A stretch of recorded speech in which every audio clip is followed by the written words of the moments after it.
Hello everybody, welcome to our channel our health and wellness. So today we are going to discuss about extraction of highly reactive metals. अब जो highly reactive metals होते हैं जैसे आपके potassium है, calcium है, sodium है, magnesium है या फिर एल्यूमिनियम ही क्यों ना हो, जो कि आपके रिएक्टिविटी सीरीज़ में काफ़ी ऊपर के हिस्से में होते हैं, हाई अप होते हैं, तो इनके जो ऑक्साइड्स होते हैं वो बहुत ही स्टेबल होते हैं और उनको आप अपने कॉमन रिड्यूसिंग एजेंट जो कि कार्बन है उससे रिड्यूस नहीं कर सकते, क्योंकि होता क्या है कि इन मेटल्स में ऑक्सीजन के लिए बहुत ज़्यादा एफिनिटी होती है, बहुत ज़्यादा अट्रैक्शन होता है इन कंपैरिजन टू कार्बन। इसीलिए कार्बन इनमें से ऑक्सीजन को रिमूव नहीं कर सकता और उनको फ्री मेटल्स में कन्वर्ट नहीं कर सकता। सो highly reactive metals can not be extracted by reducing the oxides with carbon. अब क्या कर सकते हैं, जो हाईली रिएक्टिव मेटल्स हैं उनको एक्सट्रैक्ट करेंगे bye the process of electrolytic reduction of their molten chlorides और ऑक्साइड्स। अब इलेक्ट्रोलिटिक रिडक्शन कैसे होगा? इलेक्ट्रोलिटिक रिडक्शन होता है by passing electric current through the molten salt, और इस प्रोसेस को हम इलेक्ट्रोलिसिस कहते हैं। Electrolysis means splitting the compound bye electricity.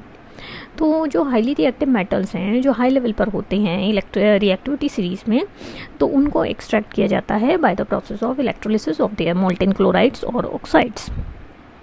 अब during the process of electrolysis तो जो नेगेटिवली चार्ज्ड इलेक्ट्रोड है यानी कैथोड है, वो एक बहुत ही पावरफुल रिड्यूसिंग एजेंट की तरह वर्क करता है। कैसे?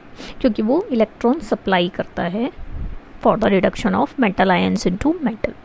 तो जब इलेक्ट्रोलिसिस होता है या इलेक्ट्रोलिटिक रिडक्शन होता है मोल्टेन सॉल्ट का, तो मेटल्स हमेशा आपको कैथोड में ही मिलेंगे और नेगेटिव इलेक्ट्रोड साइड पर ही मिलेंगे, क्योंकि वो पॉजिटिवली चार्ज होते हैं और कैथोड उन्हें इलेक्ट्रॉन सप्लाई करता है। Metal ions are always positively charge और वो हमेशा नेगेटिवली चार्ज इलेक्ट्रोड जो कि कैथोड होता है उसी की तरफ अट्रैक्ट होंगे जब आप इलेक्ट्रिसिटी पास करेंगे through the molten metal salt. Molten salt का मतलब होता है मेल्टेड सॉल्ट। तो सॉल्ट को कैसे मेल्ट करते हैं? जब आप बहुत ज़्यादा स्ट्रॉन्ग हीट करते हैं। तो मेटल्स जब इलेक्ट्रोलिसिस मेथड से एक्सट्रैक्ट किए जाते हैं तो बहुत ही ज़्यादा प्योर होते हैं, उनमें कोई इम्प्योरिटी होने के चांसेस रहते ही नहीं।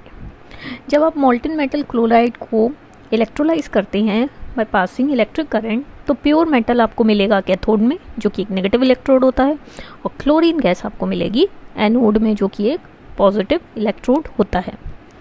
इसी तरह से जब आप एक मोल्टेन मेटल ऑक्साइड को इलेक्ट्रोलाइज करते हैं बाय पासिंग इलेक्ट्रिक करंट, तो प्योर मेटल आपको मिलेगा कैथोड में जो कि एक नेगेटिव इलेक्ट्रोड है, और ऑक्सीजन गैस मिलेगी आपको एनोड में जो कि एक पॉजिटिव इलेक्ट्रोड होता है। अब जो हाईली रिएक्टिव मेटल्स होते हैं जैसे सोडियम, पोटेशियम, कैल्शियम और मैग्नीशियम, वो एक्सट्रैक्ट किए जाते हैं by the electrolysis of their molten chlorides. जबकि एल्यूमिनियम की बात करें तो वो एक्सट्रैक्ट किया जाता है by the electrolysis of its molten oxide. अब सबसे पहले हम बात करेंगे एक्सट्रैक्शन ऑफ सोडियम मेटल की। सोडियम मेटल को हम एक्सट्रैक्ट करते हैं by the process of electrolytic reduction और electrolysis of molten sodium chloride.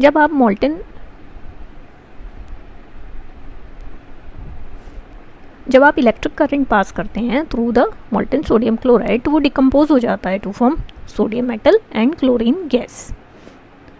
So that's all for the day. Thank you so much.